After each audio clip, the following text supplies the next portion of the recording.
오늘도 주님의 은혜와 평강이 여러분 모두에게 함께하기를 빕니다. 주님의 평화가 저 멀리 중동 지역에도 함께하기를 소원합니다. 우리가 언론을 통해서 보았듯이 중동의 뜨거운 뇌관이 일단 봉합이 된 것 같습니다. 이스라엘과 이란의 전쟁, 미국 트럼프 대통령의 강한 개입으로 생각보다 빨리 양쪽이 휴전하는 것으로 일단락이 되었습니다. 원래는 가급적 중동이나 유럽 문제에 개입을 하지 않겠다고 했던 것이 미국 정부의 방침이었는데, 이번 사태에는 아주 깜짝스럽게 또 그리고 강경하게 대처를 한 느낌입니다. 이번에 저는 이 미국의 막강한 군사력을 다시 한번 느꼈습니다. 공군과 해군으로 이란의 방공 능력을 속이더니만 바로 벙크 버스터로 이란의 그 핵시설 아주 정밀하게 타격하는 그 장면 여러분 다 보셨을 겁니다. 이야, 정말 대단하구나, 그런 감탄이 절로 나왔습니다. 이에 이란도 어쩔 수 없이 굴복하게 되었습니다. 결국 힘으로 눌러버린 그런 휴전을 맞게 된 것이죠. 저는 이번에 이 중동 사태를 보면서 좀 흥미로운 사실 하나를 보게 되었습니다. 여러분, 전쟁 당사자라고 할 수 있는 이스라엘, 그리고 이란, 미국, 여러분 공교롭게도 다 하나님을 믿는 나라들입니다. 이스라엘은 유대교를 믿고 있죠. 이란은 이슬람교를 믿고 있습니다. 미국 트럼프는 종교가 뭡니까? 기독교입니다. 무슬림이 믿는 알라, 그 알라도 하나님인 것이죠. 그래서 무슬림 사람들에게 당신 하나님 믿습니까? 하면 하나님 믿는다고 그렇게 이야기를 합니다. 그러니까 하나님을 믿는 사람들끼리 하나님이 그토록 원하시는 평화를 무시하고 전쟁을 일삼은 것입니다. 이들이 진정 자기들이 믿는 하나님의 뜻과 마음을 살폈더라면 진작에 평화를 이루고 상생하는 길을 찾지 않았을까, 그런 마음이 들었습니다. 이들은 서로를 공격할 줄만 알았지 상대를 잘 모르는 것 같은 그런 느낌을 받게 됩니다. 군사력이나 군사 시설에 대해서는 아주 훤히 꿰뚫고 있죠. 얼마나 전쟁 기술, 과학 기술이 발달되었는지 그런 것들은 아주 잘 봅니다. 근데 진짜 보아야 할 상대의 마음을 읽을 줄을 모르고, 그리고 상대를 존중하고 이해하는 그런 마음은 별로 없는 것 같아 보입니다. 사실 잠시 휴전이 됐지만 여전히 전쟁의 불씨는 남아있는 것입니다. 이스라엘과 미국이 합세해서 힘으로 누른 그 잠깐의 평화, 얼마나 갈지 장담을 못하는 것이죠. 결국 또 다른 전쟁의 씨앗을 안고 있다고 해도 과언이 아닐 겁니다. 여러분, 이 중동 문제가 잘못되면 우리나라 경제에 엄청난 영향을 끼치게 될 겁니다. 전쟁의 확산 위험도 더욱 커지게 되는 것이고요. 그러니 우리가 이들을 위해서 이 중동 지역을 생각하면서 기도해야 할 것입니다. 서로를 이웃으로 대하며 이해하고 받아주고 상생의 길을 갈 수 있도록 기도해야 합니다. 그래서 진정한 평화를 이루도록 우리가 그 마음의 소원을 가지고 기도하면 좋겠습니다. 아무리 약육강식의 논리가 지배하는 그런 세상이지만 우리 믿는 사람들은요, 평화의 나라를 꿈꾸어야 합니다. 이사야의 말씀처럼 이리가 어린 양과 함께 살고 사자가 소처럼 풀을 뜯어먹는, 그래서 해함도 없고 상함도 없는 그 하나님의 꿈을 우리가 품고 기도하게 될 때 여러분, 평화의 꽃은 다시 피어날 줄 믿습니다. 여러분, 우리가 하나님을 참되게 믿는다는 것, 그게 뭘까요? 그것은 내 뜻과 내 욕망을 위해서 하나님의 능력을 동원하는 것이 아닙니다. 하나님의 뜻을 이루기 위해서 내 자신을 하나님께 헌신하는 것, 그게 참 믿음입니다. 예수님은 당신을 보내신 그 하나님의 뜻을 이루기 위해서 이 세상 가운데 오셨다, 분명히 말씀하셨습니다. 주님은 오늘 본문을 통해서 우리도 어떻게 하면 하나님의 뜻을 받들고 이룰 수 있는지, 그것을 우리에게 말씀하시는 것입니다. 자, 오늘 본문에는 우리가 너무도 잘 아는 말씀이 등장하고 있죠. 구하라, 주실 것이다. 찾으라, 찾을 것이다. 문을 두드려라, 열릴 것이다. 얼마나 우리가 아멘하고 또 이 말씀을 들으면 힘이 나는 그런 말씀인지 모릅니다. 믿음이 좀 꺾이거나 낙심에 빠진 그런 사람들을 위로해 줄 수 있는 귀한 말씀입니다. 믿는 자들에게는 능치 못할 일이 없다, 그 말씀처럼 하나님의 일에 적극적이고 열정이 있는 그런 사람들이 즐겨 인용하는 구절이 되겠습니다. 이 말씀을 읽고 들으면 힘이 나고 믿음이 막 생기는 것 같은 그런 느낌도 듭니다. 기도하면 된다, 이런 긍정적인 생각을 불러일으키는 그런 말씀이 바로 이 말씀이 아닌가 싶습니다. 하지만 이런 생각을 또 해봅니다. 우리가 하나님 앞에 막 무대뽀로 기도하면 되는 일인가? 다짜고짜 하나님을 막 조르듯이 기도하면 하나님께서 다 이루어 주시는 것일까? 비나이다, 비나이다. 그 정화수 물 떠놓고 그 비는 그런 기도의 모습으로 우리도 반복해서 간절하게만 그렇게 기도하면 다 되는가라는 것입니다. 오늘 7절 말씀을 보면 구하고 찾고 두드려라, 그렇게 말씀하고 있는데 정작 목적어는 생략되어 있습니다. 뭘 구하고 뭘 찾고 뭘 두드리라는 건지 정확하게 기록이 되어 있지 않습니다. 그러면 그냥 내가 바라는 것, 내 소원, 내 욕심을 이루기 위해서 구하라, 찾아라, 두드려라, 이렇게 생각하면 되는 것인가? 그런 생각을 우리가 해볼 수가 있죠. 지금 현재 내가 바라고 있는 것, 내가 하고 싶은 것, 내가 가지고 싶은 그런 것들을 놓고 막 기도하면 되는 것인가? 그러면 다 그것을 하나님이 주신다는 약속인가? 이런 생각을 해보게 됩니다. 여러분 어떻습니까? 아마 그런 것은 아닐 겁니다. 우리가 이 기도의 삶을 쭉 살아보니 그게 그렇게 간단하게 되는 일이 아닌 것을 우리는 경험적으로 어느 정도 알고 있습니다. 그런 기도를 간절히 하라, 그런 식으로 말씀하시지는 않았을 겁니다. 자, 마태복음 5장에서 7장을 보통 산상수훈이라고 그렇게 말들을 하죠. 자, 이 산상수훈의 맥락에서 오늘 이 말씀을 살펴보는 것이 좋겠습니다. 주님은 산상수훈에서 계속해서 하신 말씀이 서기관과 바리새인들보다 더 나은 의와 그런 삶을 우리가 살아야 한다, 그런 점을 제자들에게 가르치셨습니다. 그 가운데 중요한 하나님 나라의 삶의 기준, 하나님 나라의 원리, 이것을 말씀하셨는데 그게 바로 우리가 잘 아는 마태복음 6장 33절의 말씀입니다. 그런즉 너희는 먼저 그의 나라와 그의 의를 구하라.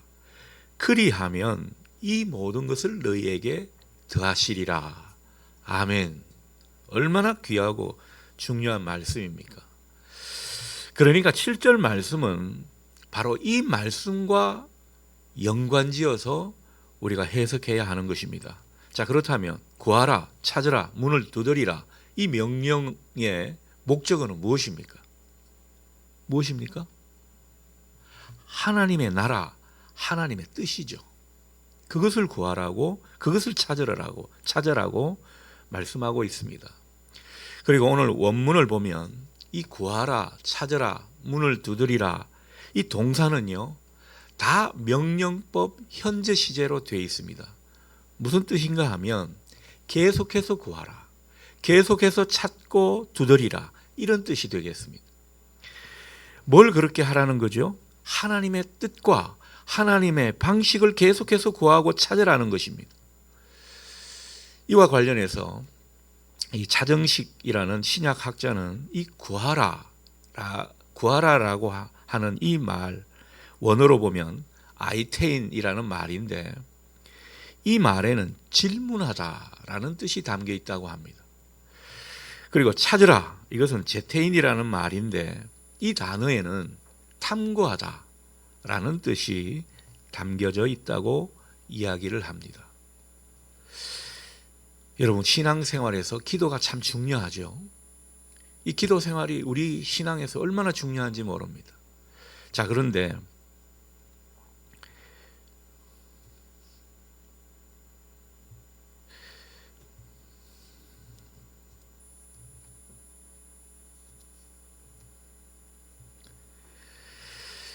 이 기도는요, 많은 부분 내 구체적인 삶의 자리에서 하나님께 묻고 하나님께 그 뜻을 알아내기 위해서 우리가 치열하게 탐구하는 그런 과정이라고 볼 수가 있겠습니다.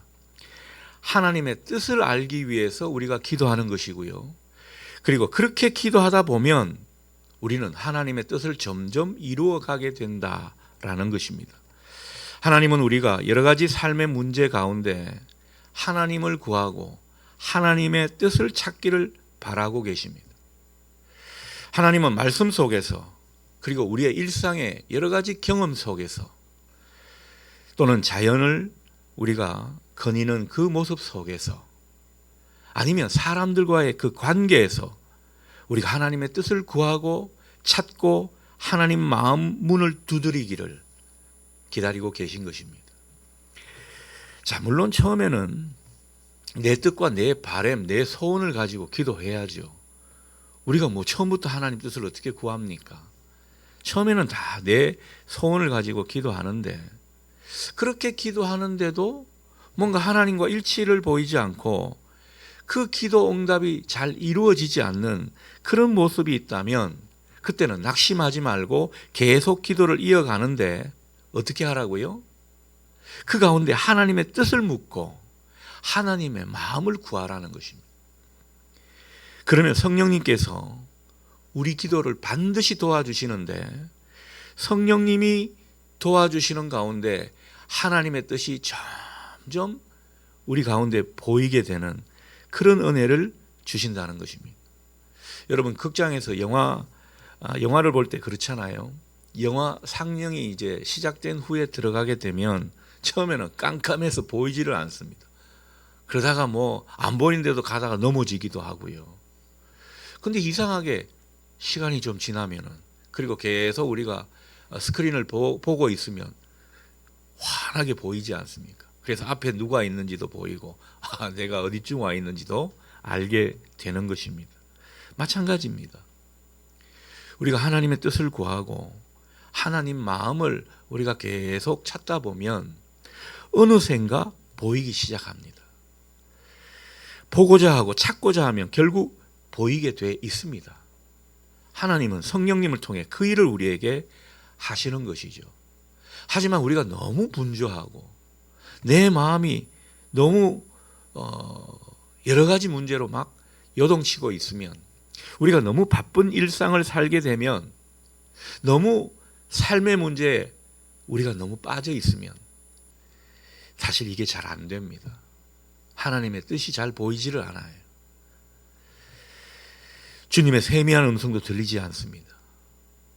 성경을 보고 예배를 드리고 해도 하나님 마음을 잘 느끼지를 못하는 것입니다. 그러니 여러분, 우리가 때로는요, 분주한 일상을 뒤로 하고 때론 멈추어 서는 게 중요합니다. 멈추어 서면 탈날 것 같죠? 아무것도 탈나지 않습니다. 하나님이 배후에서 다 지켜주시는데 뭐가 탈나겠습니까? 그래서 멈추어 서서 하나님 앞에 머무는 시간, 그 시간이 우리에게 필요한 것입니다. 여러분은 일상 가운데 머무는 시간을 가지고 계십니까? 하나님 앞에 머무는 시간이 우리에게 복된 시간인 줄 믿으시기 바랍니다. 여러분, 기억하십시오. 우리가 어느 정도 하나님의 뜻을 알게 되고 또 하나님 마음에 이르게 되면, 다시 말해서 우리가 하나님 편에 서 있는 것 같으면, 그 다음은요, 우리가 원하는 것, 우리의 바람을 아시는 하나님께서 우리의 그 모든 것을 이루어 주시는 것입니다. 마태복음 6장 33절 하반절 말씀이 바로 그 약속을 하시는 것 아닙니까? 그리하면 이 모든 것을 너희에게 더하시리라. 아멘. 우리는 이 약속을 믿고 사는 사람들입니다. 하나님은 우리에게 하나님 뜻을 우선하기를 바라시는 것이지, 하나님의 뜻만 이루는 그 신앙의 로봇을 원하시는 게 아닙니다. 하나님은 인격적인 분이시고 우리를 너무도 존중해 주시는 분이십니다. 하나님을 사랑하면 그 나머지는 우리 마음대로 할 수 있는 자유를 우리에게 분명히 주셨다라는 거죠. 하나님의 소원을 이루고자 하는 그 마음으로 주님께 기도하는 사람에게는 하나님도 우리의 소원을 들어주실 줄 믿습니다. 이 약속을 우리에게 하셨다라는 거죠. 자, 이 문제와 더불어 우리가 하나님을 어떻게 바라보느냐, 참 이것도 중요한 문제예요. 그 말씀이 바로 9절에서 11절 말씀입니다. 제가 전체를 한번 읽어보겠습니다. 너희 가운데서 아들이 빵을 달라고 하는데 돌을 줄 사람이 어디에 있으며 생선을 달라고 하는데 뱀을 줄 사람이 어디에 있겠느냐. 너희가 악해도 너희 자녀에게 좋은 것을 줄 알거든 하물며 하늘에 계신 너희 아버지께서 구하는 사람에게 좋은 것을 주지 아니하시겠느냐. 아멘. 저도 부족한 아빠지만요, 자식들한테 최선을 다합니다. 가장 좋은 것을 주고 싶어하는 그런 마음이 저에게도 있습니다. 하물며 하나님이시겠는가라는 거죠. 이 말씀은 주님이 질문하시는 게 아닙니다. 질문의 형식을 통해서 당연한 이치를 말씀하고 있는 것입니다.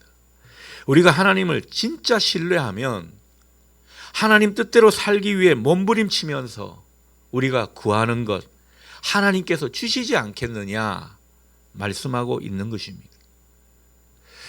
그러니 우리에게 필요한 것은 무엇입니까? 하나님은 우리에게 좋은 것을 주시는 분이시다. 하나님은 우리에게 최고의 길로 인도하시는 분이시다. 바로 그 확신인 것입니다. 그 마음으로 하나님을 신뢰하는 겁니다.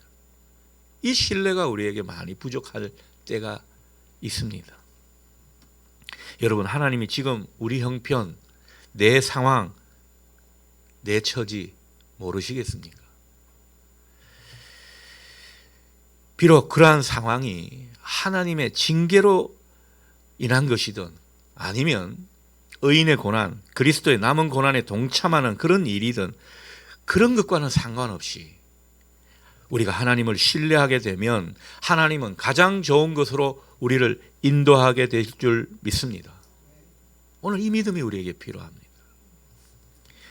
우리가 하나님을 신뢰하는 가운데 기도하고 그 기도 가운데 하나님의 뜻을 구한다면 하나님 얼마나 기쁘시겠습니까? 하나님이 얼마나 마음이 열려지시겠습니까? 그래서 우리에게 가장 좋은 상태, 가장 좋은 길로 이끄시는 것입니다. 이게 우리가 믿는 하나님이세요. 오늘 우리는 이 믿음이 필요하고요, 이 믿음으로 기도해야 될 줄 믿습니다. 이 믿음이 있는 기도는요, 역사하는 힘이 큰 것입니다. 믿음으로 하나님의 뜻을 구할 때 가장 최선의 길로 우리를 이끄시는 그 주님을 오늘도 우리가 인정하고 아멘 하시는 우리 모두 될 수 있기를 축복합니다. 자, 마지막으로 12절은 우리가 소위 황금률이라고 하는 그런 구절이 되겠습니다. 그러므로 무엇이든지 남에게 대접을 받고자 하는 대로 너희도 남을 대접하라. 이것이 율법이요 선지자다.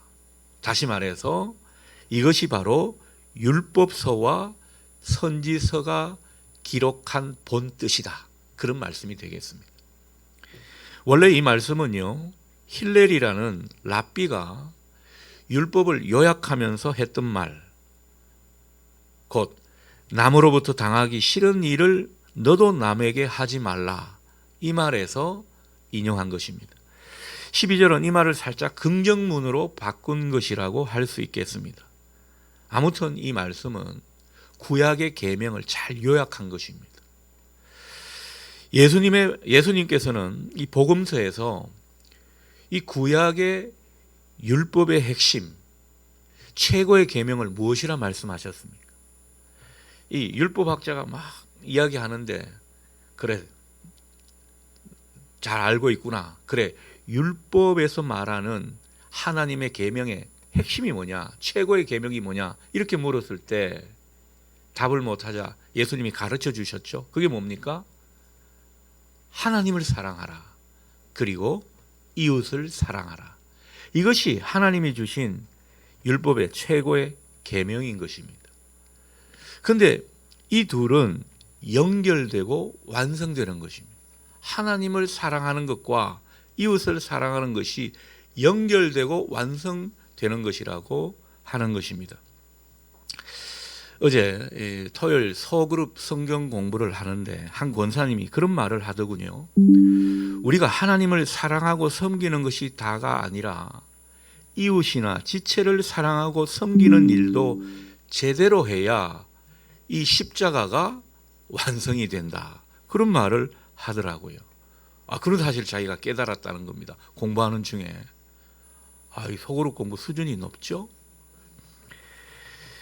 제가 그 말에 얼마나 속으로 아멘 했는지 모릅니다. 여러분 그렇지 않습니까? 십자가는요 하나님과 우리만 이어지는 그런 것이 아닙니다.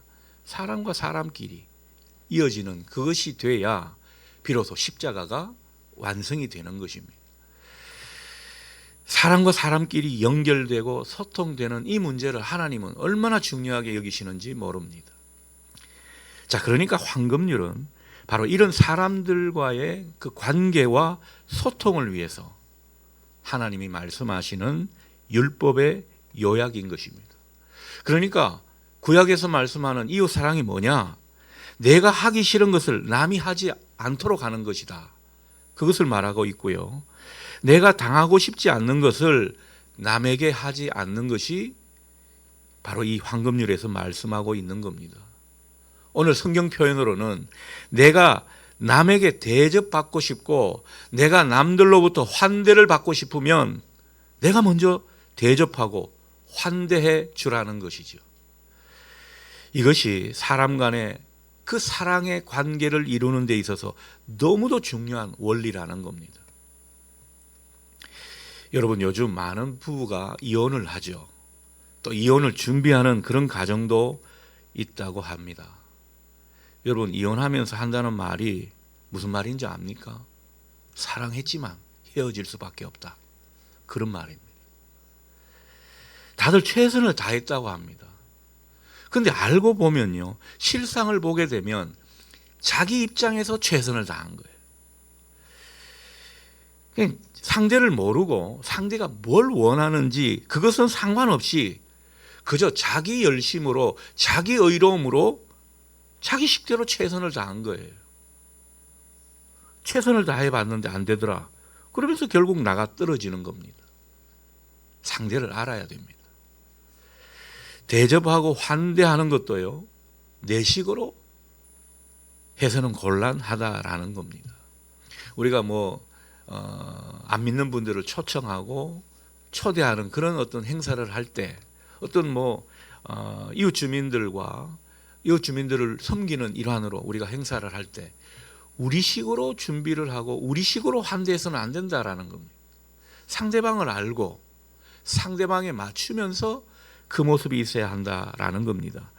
상대를 알고 이해하고 또 상대를 존중하면서 환대하는 그 모습이 여러분 진짜 사랑의 길로 가는 모습인 줄 믿으시기 바랍니다. 그런 모습이라야 평화를 이룰 수 있는 겁니다. 나는 네한테 최선을 다하는데 너는 왜 나한테 그렇게 대하느냐? 그래가지고는 평화를 이룰 수가 없습니다. 상대를 모르면 우리는 하나님께 물어야 합니다. 기도를 해야 합니다. 상대를 아는 데 있어서 상당히 중요한 일이 되겠습니다. 그렇게 서로를 이해하고 환대하고 보듬어 주는 그 마음으로 살아갈 때 그곳에 하나님의 샬롬은 임하게 되는 것입니다. 이것이 구약의 율법과 선지서의 본 뜻이라고 말씀하는 것입니다. 우리의 모든 관계 속에서 이런 마음으로 서로를 상대하고 환대할 수 있기를 축복합니다. 우리 교회 안에서 이런 모습이 더욱 필요하다는 거죠. 저 멀리 중동에도 이런 하나님의 마음으로 서로를 바라보고 서로를 대하고 평화를 이루어가면 좋겠습니다. 기도하고 믿고 환대하는 것이 하나님의 뜻을 받드는 것입니다. 기도하는 가운데 우리는 하나님을 신뢰하고 그 신뢰를 바탕으로 다른 사람을 사랑하고 환대하는 것, 그것이 하나님이 우리에게 바라시는 소원이신 줄 믿으시기 바랍니다. 이 하나님의 소원을 이루는 우리 모두가 될 수 있기를 축원합니다. 아멘. 기도하겠습니다. 자비하신 주님, 하나님의 뜻을 받드는 우리가 되게 해 주옵소서. 기도하고 신뢰하고 그 가운데 넉넉해진 마음으로 다른 사람을 사랑하고 환대할 수 있는 우리 모두 되게 해 주옵소서. 지금 세상은 여러 가지 갈등과 다툼, 전쟁이 요동치는 세상입니다. 서로를 환대할 수 없는, 서로를 제대로 이해하고 받아줄 수 없는 그 마음 때문에 결국은 이런 모습이 된 것 아닌가 생각하게 됩니다. 주님, 하나님을 믿는 우리들, 주님의 도를 따르는 우리들, 다시 한번 주님의 가르침, 하나님의 뜻을 온전히 받아들이며 그 뜻을 이루는 삶 되게 해 주옵소서. 그 가운데 더욱 하나님의 임재가 보이게 하시고 하나님이 함께 하시는 역사가 나타나게 도와 주시옵소서. 더욱더 하나님의 축복의 주인공이 되는 우리 모두가 될 수 있기를 소원합니다. 예수님의 이름으로 기도드립니다.